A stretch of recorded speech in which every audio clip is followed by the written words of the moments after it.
Assalamualaikum warahmatullahi wabarakatuh.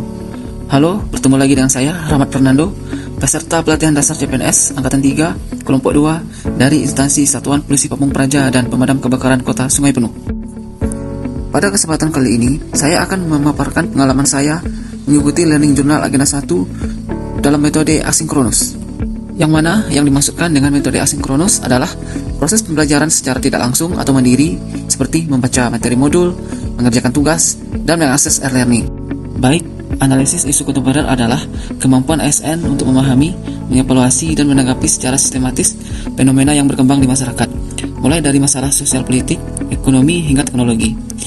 Dan tujuan yang diharapkan adalah membekali ASN dengan kemampuan berpikir kritis agar menjadi pionir perubahan yang adaptif dan responsif terhadap tantangan birokrasi kelas dunia. Selanjutnya, dalam perubahan lingkungan strategis dan modal insani, ASN harus menyadari bahwa lingkungan strategis yang mempengaruhi kinerjanya terdiri dari 5 level, yaitu individu, keluarga, masyarakat, nasional, dan dunia.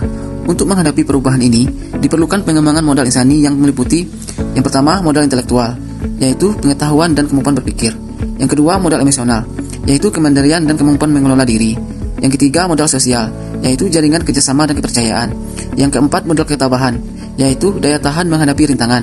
Yang kelima, modal etika dan moral, yaitu integritas dan tanggung jawab. Yang terakhir yaitu adalah modal kesehatan fisik, adalah kebugaran jasmani sebagai penunjang tugas. Kemudian, beberapa isu ancaman nyata (AGHT) yang menjadi fokus utama ASN meliputi korupsi dan pencucian uang, narkoba dan terorisme, kemudian perang proksi dan kejahatan cyber. Adapun secara garis besar terdapat 4 tahapan dalam menyelesaikan sebuah isu. Yang pertama, identifikasi, yaitu melakukan pemindaian lingkungan. Yang kedua, memilah atau menepis isu, yaitu memilih isu prioritas. Yang ketiga, mendalami dan analisis isu, yaitu mencari akar penyebab masalah secara mendalam. Yang keempat dan terakhir adalah alternatif penyelesaian, yaitu merumuskan rekomendasi solusi. Selanjutnya, teknik menepis isu terdiri dari 2, yaitu APKL dan USG, yang dimana APKL adalah menilai isu berdasarkan aktual, problematik, kelayakan, dan layakan. Kemudian USG adalah menilai skala prioritas berdasarkan urgensi, seriousness, dan growth. Selanjutnya, ada teknik analisis isu yang terdiri dari sebuah diagram adalah menemukan hubungan sebab akibat dengan mengelompokkan penyebab. Kemudian mind mapping, yaitu pemetaan visual untuk menggambarkan gagasan dan hubungan antar slide secara kreatif. Selanjutnya, analisis SWOT adalah mengevaluasi kekuatan, kelemahan, peluang, dan ancaman terkait isu.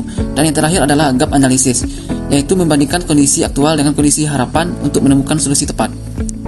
Selanjutnya, yang terakhir ada alternatif penyelesaian isu yang memuat alternatif solusi, tahapan implementasi, hasil yang diharapkan, serta para pihak yang terlibat. Kesimpulannya, ASN harus memiliki kepekaan terhadap kondisi lingkungan dan bersedia memberikan kontribusi nyata melalui cara kerja yang profesional dan penuh integritas sebagai wujud upaya bela negara. Sekian Learning Journal Agenda 1 dari saya. Sampai jumpa di video berikutnya. Terima kasih.